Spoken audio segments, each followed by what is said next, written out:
What is up, my ninjas? I'm STRYDENT, and I am back with another quick review. This time we're taking a look, finally, at the Funko Legacy Firefly collection. Now, I had the whole line minus the variant of Jane with the crazy hat on, but I've had these figures for a long time, and it's been kind of difficult figuring out how to attack them as a review because there were so many missed opportunities, but there were a lot of things they did right. So I am going to go over the good, the bad, the ugly, the in-between, but in a very quick, very showcasey kind of fashion, with a couple standout examples here and there. So stay tuned. So as you know, I am a huge fan of Firefly. It's my favorite sci-fi, anything next to the Matrix, and I was really waiting for these figures. Then I got them, and this happened. You know, nothing pisses me off more than getting something I really love, like this whole group of figures, and then having this bullshit here happen. This pisses me the fuck off. There's no reason why we should be going through this shit. This is fresh out of the fucking package, and her fucking arm came off. I mean, literally, I just cut the fucking cords, went to stand her up holding her little pistol, this one right here, and her fucking arm just fell the fuck off. I mean, look at this shit. Clear joint city. Like, are you kidding me? Fuck. Needless to say, I wasn't happy. I mean, that's an understatement. But I got another one. I sent it back to the seller. He sent me, well, I let him know. And he sent me another one. So I was able to actually enjoy the figures. Like Mal here, even though he's kind of basic, it's a really good figure as far as what he can do. I can have him aim down the sights of his shotty. He can hold a pistol properly. He's got real good wrist articulation. They all have a nice bit of character to them, as you can see in these images. Some of them have vacant stares, but like when you pose them, you know, and the type of articulation, it gives you a lot of freedom, and I like that. Now, I don't know if it's because I am such a fan of this team and this show. I don't know if it's one of those situations where I'm projecting better onto them than what they actually are, but I do feel like there's a lot of things they did right. And, you know, I was really hoping for a second wave. It seemed like all they need is one more go to fix all the things that they did wrong. But while we're on the subject of things they did right, these head sculpts are pretty on point. I mean, that's Gina Torres as Zoe. It's unmistakable. Lawrence Fishburne's a lucky man. There's Adam Baldwin. His eyes look a little derpy, and he kind of has a bit of a hornswoggle looking head. But it looks like him, you know. A little bit of, you know, floppy paint on his forehead. Here is Hoban Washburn. It's Alan Tiddick. Looks the part. I don't have any issues with him. It really looks like him. He's got that goofy expression. Next we got Jewel State as Kaylee. The figure looks the part. I mean, you've at least seen her have this expression once or twice or more in the show. I have no issues with it. She looks good. Then we have Nathan Fillion, of course, as Malcolm Reynolds. That is his face. I mean, it's a soft sculpt, but that is the essence of his face. You just really can't, you know, ask for much more. They did a good job there. Get out of here, Kiva Red. Jeez. Photobombing some shit. Get out of here, man. We haven't seen him in a while, so I think he's trying to be a part of what's going on. But Malcolm is a dope figure. He kind of sets the stage for what everybody else is kind of like, and he's a really good example of the things that this line does differently from others. Yeah, really good articulation, you know, double on the knees and stuff, which is pretty dope. Really 90-degree bends in the elbow, with all jointed hands. So you can do the up, the down, and you really point the gun, which is pretty dope. So when he holds the gun with both hands, which is kind of tricky with them, you always have to slide the gun into their hands. But when they've got a gun in their hands and you want them to, you know, aim properly, there you go.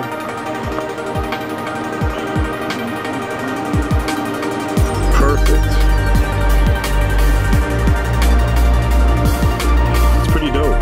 Then they've got ball joints in their torso, so they have full range of motion, which is awesome. You want to aim up a little bit more than you normally could. There you go. If he was on the ground and you wanted him to lie prone, there we go. You can get onto his elbows and whatnot. Can you see that? Doesn't look too bad.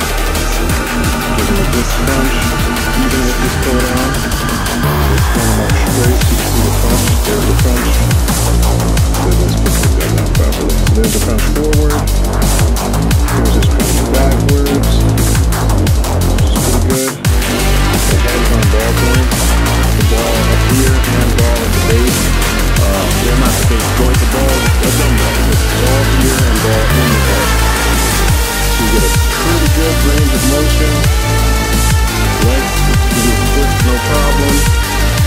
You don't have to twist at the glutes, but you do have pivots and points.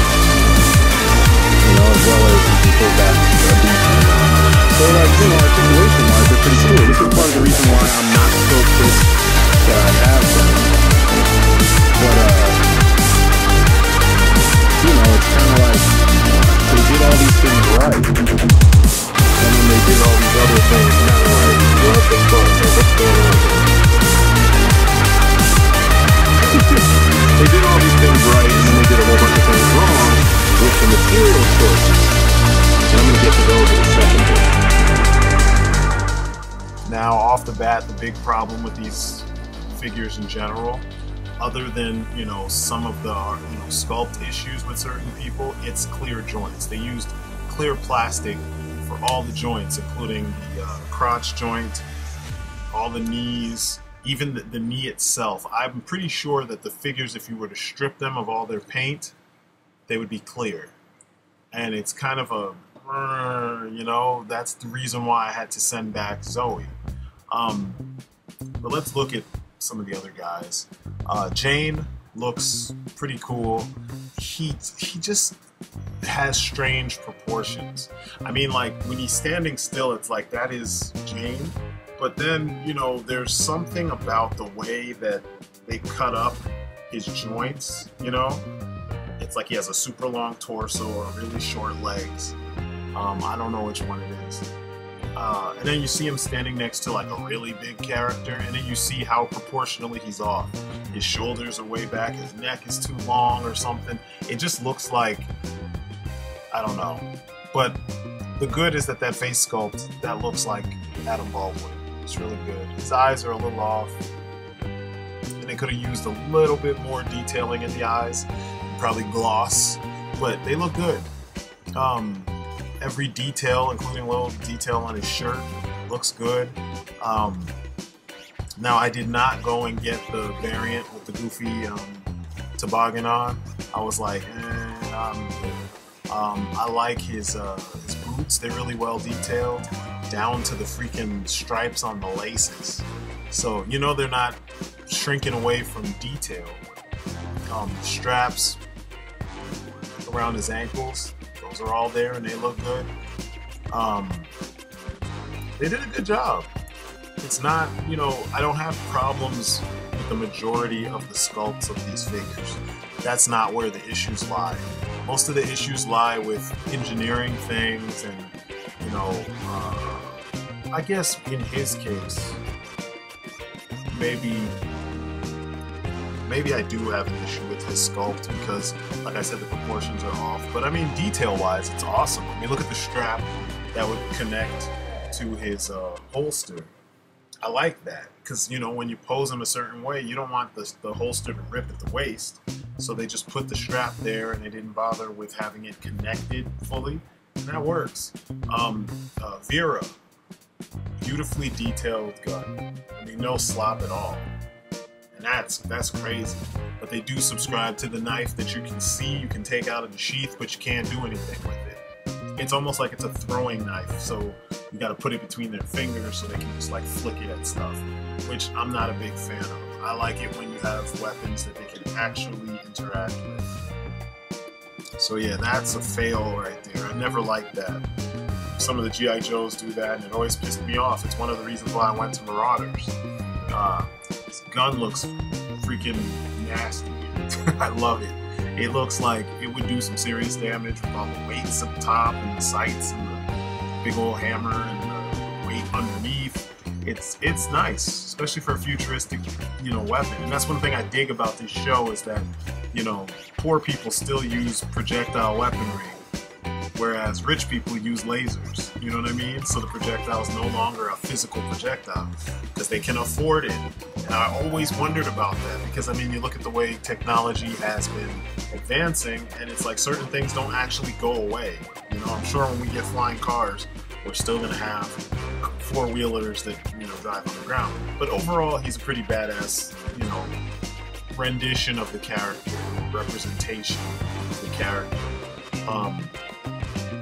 I'm not so pissed off about Wash.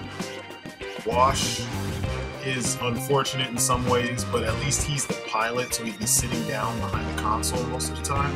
But what they screwed up on is his arms. They just look unbelievably short. And I know they're really just like a couple inches off, but it stands out in a big way. Like his arms should be coming down to almost the center of his thigh. Look at the figure arts. Their proportions are usually perfect. And I'll give you an Ultra Act figure and another figure art. But yeah, it's just weird. When you're looking at it, you look at where they are, and he's even shorter than Wash, but he still has the right arm length. His hands come down to like the middle of your thigh, because that's where your hands usually stop. It's Piccolo. It's a figure arts Piccolo, the only Dragon Ball figure that I own. And yes, where his arms are, and that's Toriyama's goofy artwork. So you know what I mean? Like they kind of messed up there. So sorry, Wash. You're a cool character and all, and you're the one main character to fight it, but yeah, they didn't do you proper. But his wife, Zoe, they did a good job with her. She looks the part. She's tall enough. She's kind of svelte, and even though I had one break on me, the second one is perfect. I really didn't have to switch anything around that I can remember. She also has clear joints in the knees, which sucks, and in the crotch, which sucks also. But look at the detail of the folds and the subtle folds and wrinkles in the pants, the leather looking weathered, the actual bullets being painted, the buckles being painted. Their detailing is pretty nice. The boots look dope. They look so much like shit I've seen in comics. I was kind of surprised when I first, sat down and looked at her. I was like, wow, because these are things you don't really get to see as much in the show. Her lever action shoddy, it looks good. Looks good, There's no mistaking what kind of a shotgun that is, She just looks the part. Her face sculpt is beautiful. And like I said earlier, that is Gina Torres. There's no mistaking it. Also the voice of Vixen, for those of you who didn't know, in Justice League Unlimited. She just is unmistakable, and they did a good job capturing the likeness, the stature, even, her weapons, her secondary weapon, her little pistol. You've seen this thing a couple times in the show. It's on point. It looks the part. Good paint and everything. I was pleasantly surprised when it came to her. I was thinking that they were going to drop the ball because usually, beautiful brown women, you don't get a lot of them, and sometimes when you get them, they kind of look funky, but they did the damn thing. I'm sure if they used less paint, the likeness would be like super hardcore. Now poor Kaylee here, she has the distinction of strange extra articulation. It's almost as if they forgot to do some certain things and then they did it at the end. So she's got a wrist swivel right here at the base of the wrist, and then she has like added wrist right here where her sleeve ends, and it makes her arms look really long and gangly. I mean, even though they're the right proportions, I mean, look at that forearm. Jesus. It's really strange. I mean, everything else about her is fine. I mean, her diaphragm joint works really well. I mean, look at that.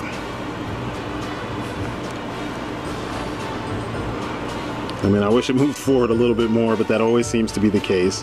Her hand for her wrench works really well, but I mean, just look at how her, you know, forearm and wrist, from her wrist all the way down to her forearm to her elbow, it just looks like bad claymation or something, you know? Like, what the fuck? Why is that so long? So, she's the only person in the bunch that has weird, you know, not so great, articulation. And I mean I shouldn't say not so great, because it works really well, and just overall she kind of got the short end of the stick with her sculpt. But she's not that bad of a figure, though. I won't say she's terrible, you know what I mean? But yeah, that's something else to remember when picking this line up. They tried, but man, she got it bad. I mean, look at her arms, man. Pure celebrity deathmatch. That shit doesn't look right. It's like if they had made her wrist just a little bit after the shirt, then we would have been fine. But yeah, those arms fuck it up. I mean, if possible, it would probably be a good idea to look for lower arms from some other figure that's, you know, kind of skinny, maybe a Figma, and see if you could switch those out, you know, because they just don't look right. And then the peg for the wrist in the hand going into the wrist makes her wrist look extra swollen. Ugh, just no good. So Malcolm and Zoe come out on top with Jane right behind them. They're the best figures in the wave. I think that had they had a second wave, we would have had a lot of these things fixed, and then also we would have gotten River, which makes no sense. It's like, how do you do this without Book and River? You know what I mean? Like, you gotta have them. I mean, Doc, you can, you know, fuck the Doctor. It's kind of whatever. He could have been like like a statue that comes with River, and it wouldn't matter. But you know what I'm saying? Like, you needed River. She's the badass that, you know, we have been wondering about the whole time, and finally, you know, things were revealed about her, and it was kind of cool, you know. And then we don't even get a figure of her. I mean, I don't know if they had licensing problems. I mean, we get 2 Janes and we don't get River. That's weird. We could have just not got one of those Janes and got a River figure. Shit, for that matter, we could have not gotten Wash. We just got it jacked up. We could have got a River figure. It's just strange. So, you know, like I said, Zoe and Mal are the best in the line. So if you, I don't know, if you see those 2 and you don't want to get the rest, get them. For me, it was a no-brainer. I love the series. I love all the characters, even some of the villains. If they had made all of those characters, I would have went back and got all those characters. This was the first time that I actually went and purchased an entire line without a wave. I mean, I know it didn't go any further, but I got the whole wave without batting an eyelash. You know what I mean? An eyebrow. I didn't even think about it. I just was like, yep, I'm getting it. And all together, they cost me 85 bucks. And like I said earlier, I've had these figures for quite some time. I just was so confused as to how to go about doing a review because I was disappointed on several levels. So, you know, while they're not terrible, they're not the worst, there's things that I would have liked them to have done better. And I feel like a second wave is all they would have needed to improve, because if you've seen their other video game figures, they look so much better. The Skyrim stuff, the Fallout stuff, The paint is so much better. I mean, they're smaller, at least from what I remember, but the paint is beautiful, and you know, the sculpts are really nice. But anyway, that's been my quick review of the Firefly Funko Legacy figures. Probably worth a pickup. Just don't have too high hopes for them. So that's my story, and I'm sticking to it. On to the next one.